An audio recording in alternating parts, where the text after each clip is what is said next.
Pemirsa, sensus penduduk online di Kabupaten Musirawas hingga saat ini belum mencapai target dari Badan Pusat Statistik atau BPS. Tidak tercapainya target sensus penduduk online ini karena sinyal menjadi kendala, serta kurangnya partisipasi masyarakat. Sensus penduduk secara online di Musirawas sampai saat ini belum mencapai target yang diharapkan. Data dihimpun sejak dimulai bulan Februari sampai Mei hanya mencapai 14,6% saja. Dengan jumlah penduduk 58,55% dari total 403.000 penduduk. Kepala BPS Kabupaten Musirawas, Aldianda Maishal mengatakan bahwa belum tercapainya target sensus penduduk online karena sinyal menjadi kendala dan juga kurangnya partisipasi masyarakat. Padahal dari bulan Januari sampai dengan Februari, pihak BPS sudah melakukan sosialisasi dengan cara keliling tiap-tiap desa dan kecamatan hingga ke sekolah.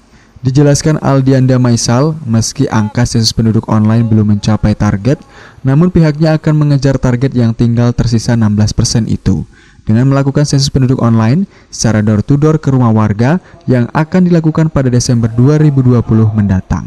Kendalanya mungkin informasi sinyal.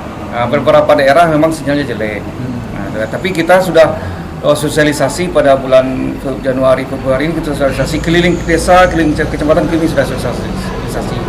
Seluruh SMA, SMK kita sudah sosialisasi.